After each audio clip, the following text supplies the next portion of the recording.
অকণিহঁতৰ বাবে আজি বাইবেল পাঠ প্ৰথম পুনৰুত্থান দি মহিলাগৰাকীয়ে হুলস্থুলীয়া এক পৰিৱেশত পাহাৰৰ ওচৰত থিয় দি কৰুণ চকুজুৰিয়ে সেই নিৰ্মম দৃশ্যটি লক্ষ্য কৰি আছিল। তাইৰ পুত্ৰই মৃত্যুবৰণ কৰি আছিল। মাতৃগৰাকী মৰিয়ম আছিল। তাই সেই ঠাইৰ ওচৰত থিয় দি আছিল য'ত যীচুক ক্ৰুচত গজাল মৰা হৈছিল। কিন্তু এই সকলো কেনেকৈ হ'বলৈ পালে? ইমান এটা সুন্দৰ জীৱন যীচুৱে কিদৰে ইমান নিৰ্দয়ভাৱে শেষ কৰিব পাৰিলে? নিজৰ পুত্ৰক ক্ৰুচত গজাল মৰা হৈ মৃত্যুবৰণ কৰা অনুমতি কিদৰে ঈশ্বৰে দিব পাৰিলে? তেওঁ কোন হয়? এই ক্ষেত্ৰত যীচুৱে কিবা ভুল কৰিছিল নেকি? ঈশ্বৰ বিফল হৈছিল নেকি? নাই, নহয়। ঈশ্বৰ বিফল হোৱা নাছিল। যীচুৱে ভুল কৰা নাছিল।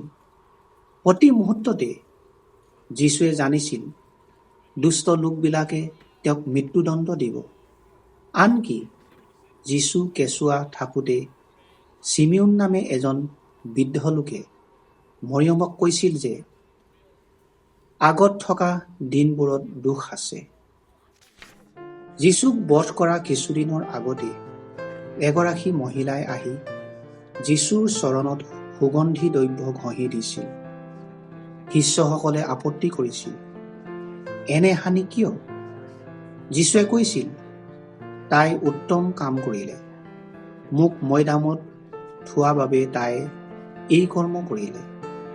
কি আচৰিত এই বাক্যবোৰ! ইয়াৰ পিছত যীচুৰ 12 জন শিষ্যৰ মাজৰ যিহুদা নামে এজনে 30 টকা ৰূপত প্ৰধান পুৰোহিতৰ হাতত প্ৰতাৰণা কৰি যীচুক শোধাই দিবলৈ সন্মত হৈছিল।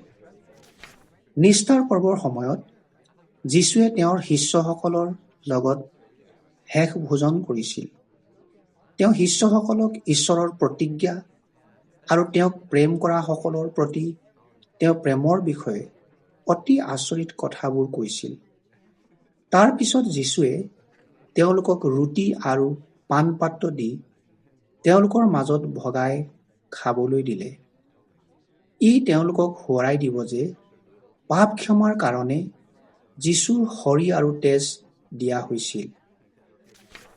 তাৰ পিছত যীচুৱে তেওঁৰ বন্ধুসকলক কৈছিল যে তেওঁক প্ৰতাৰণা কৰা হ'ব আৰু তেওঁলোকে পলাই যাব। পিতৰে দৃঢ়তাৰে কৈছিল, মই পলাই নাযাওঁ। যীচুৱে কৈছিল, কুকুৰাই ডাক দিয়াৰ আগতে তুমি 3 বাৰ মোক আহৈ মাতিবা। সেই ৰাতিয়ে যীচুৱে গেটছিমানি বাৰীত প্ৰাৰ্থনা কৰিবলৈ গৈছিল। তেওঁৰ লগত থকা শিষ্যসকল টোপনি গৈছিল। যীচুৱে প্ৰাৰ্থনা কৰিছিল, এই পানপাত্ৰ মোৰ ওচৰৰ পৰা দূৰ কৰা। তথাপি মোৰ ইচ্ছা নহয়, তোমাৰেই ইচ্ছা সিদ্ধ হওক। হঠাতে যিহুদাৰ নেতৃত্বত এদল লোক বাৰীলৈ সোমাই আহিছিল। যীচুৱে প্ৰতিবাদ কৰা নাছিল, কিন্তু পিতৰে এজন মানুহৰ কাণ কাটি দিছিল। কোনো কথা নোকোৱাকৈ যীচুৱে মানুহজনৰ কাণটো স্পৰ্শ কৰি সুস্থ কৰি দিছিল। যীচুৱে জানিছিল যে তেওঁক বন্দী কৰাটো ঈশ্বৰৰ ইচ্ছাৰ এটা অংশ। সেই দলৰ লোকে যীচুক প্ৰধান পুৰোহিতৰ ঘৰলৈ লৈ গৈছিল। তাত যিহুদী চলাওঁতাসকলে কৈছিল যে যীচু মৰিব লাগিব। দাস-দাসীসকলৰ জুইৰ ওচৰত থিয় দি পিতৰে চাই আছিল। পিতৰলৈ লক্ষ্য কৰি 3 বাৰ লোকসকলে কৈছিল যে তুমিও যীচুৰ লগত আছিলা। ঠিক যীচুৱে কোৱাৰ দৰেই 3 বাৰেই পিতৰে অস্বীকাৰ কৰিছিল।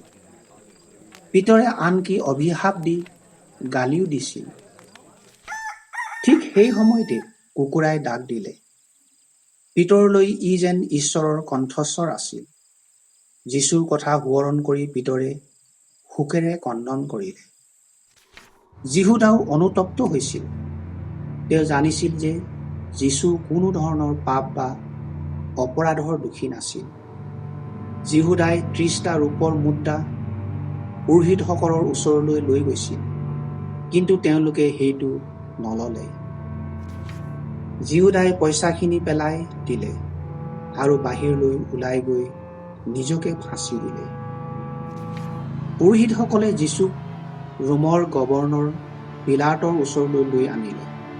পিলাতে ক'লে, মই হ'লে তেওঁত একো দোষ পোৱা নাই। কিন্তু লোকবিলাকে আতাহ পাৰি ক'লে, তাক ক্ৰুচত দিয়ক, তাক ক্ৰুচত দিয়ক। অৱশেষত পিলাতে মান্তি হ'ল আৰু ক্ৰুচীয় মৃত্যুৰে যীশুক দণ্ড দিলে। সৈন্যসকলে যীশুক ভুকুৱালে, তেওঁৰ মুখত থুই পেলালে আৰু তেওঁক চাবুকেৰে কোবালে।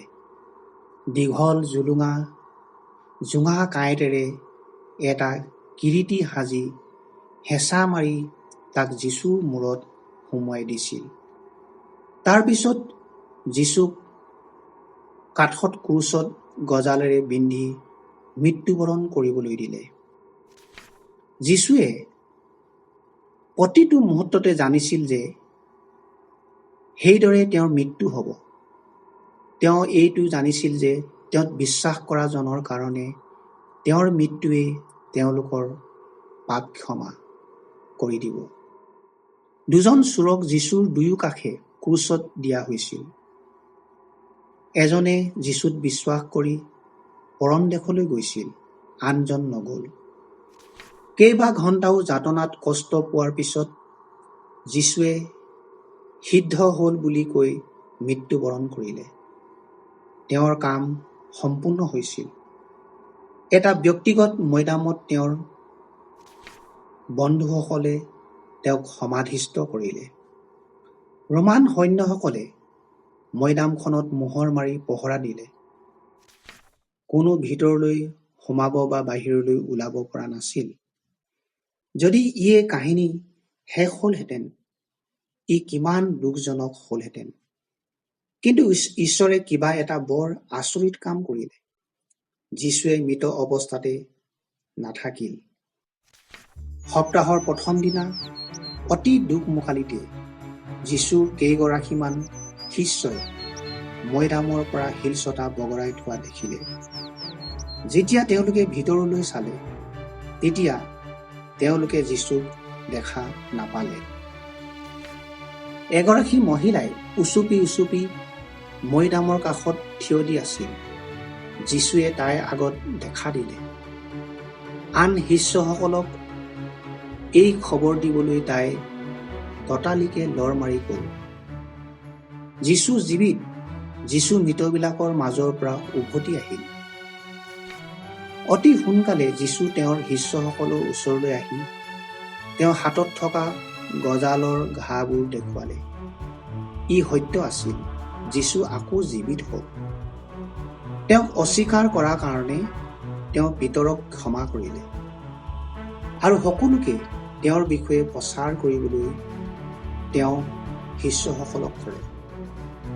তাৰপিছত তেওঁ স্বৰ্গলৈ উভতি গ'ল, য'ৰ পৰা তেওঁ সেই প্ৰথম বৰদিনত আহিছিল। আমেন। তোমাৰ বাক্য প্ৰকাশে দীপ্তি দিয়ে। গীতমালা 119 অধ্যায় 130 পদ। বাইবেলৰ এই কাহিনীয়ে আমাক আমাৰ আশ্চৰ্যজনক ঈশ্বৰৰ বিষয়ে কয়, যিজনাই আমাক নিৰ্মাণ কৰিলে আৰু যিজনাই আমি তেওঁৰ বিষয়ে জনাটো বাঞ্ছা কৰে। ঈশ্বৰে জানে যে আমি বেয়া কাম কৰিলো, যাক তেওঁ পাপ বুলি আখ্যা দিছে। পাপৰ শাস্তি হৈছে মৃত্যু। কিন্তু ঈশ্বৰে তোমাক ইমান প্ৰেম কৰে যে তেওঁ নিজৰ একমাত্ৰ পুত্ৰ যীশুক পঠাই দিছিল, যাতে তেওঁ তোমাৰ পাপৰ কাৰণে শাস্তি পাই ক্ৰুচত মৃত্যুবৰণ কৰে। তাৰ পিছত যীশু জীৱিত হ'ল আৰু তেওঁ ঘৰ স্বৰ্গলৈ গ'ল। তুমি যদি যীশুত বিশ্বাস কৰা আৰু তোমাৰ পাপবোৰ ক্ষমা কৰিবলৈ কোৱা, তেতিয়া তেওঁ নিশ্চয় কৰিব। তেওঁ এতিয়াই আহি তোমাত নিবাস কৰিব আৰু তুমি চিৰকাল তেওঁৰ লগত নিবাস কৰিবা। তুমি যদি এই সত্যত বিশ্বাস কৰা, তেতিয়া ঈশ্বৰক এইদৰে কোৱা, প্ৰিয় যীশু, মই বিশ্বাস কৰোঁ যে আপুনি ঈশ্বৰ। মোৰ পাপৰ কাৰণে মৃত্যুবৰণ কৰিবলৈ আপুনি মানুহৰ ৰূপ ধাৰণ কৰিলে আৰু এতিয়া আপুনি আকৌ জীৱিত। মোৰ জীৱনলৈ আহক, মোৰ পাপবোৰ ক্ষমা কৰক, যাতে এতিয়া মই নতুন জীৱন পাব পাৰোঁ আৰু এদিন চিৰদিনৰ কাৰণে আপোনাৰ লগত থাকিবলৈ আপোনাৰ ওচৰলৈ যাব পাৰোঁ। আপোনাৰ বাধ্য হৈ আপোনাৰ সন্তানৰ দৰে আপোনাৰ কাৰণে জীয়াই থাকিবলৈ মোক সহায় কৰক। আমেন। প্ৰথম পুনৰুত্থানটি ঈশ্বৰৰ বাক্য বাইবেলত এই কাহিনী পোৱা যায়। মঠি ২৬ অধ্যায়ৰ পৰা ২৮ অধ্যায়, লুক ২২ অধ্যায়ৰ পৰা ২৪ অধ্যায়, যোহন ১৩ অধ্যায়ৰ পৰা ২১ অধ্যায়। লিখক এডৱাৰ্ড হক্স। যোগাযোগৰ বাবে www.bibleforchildren.org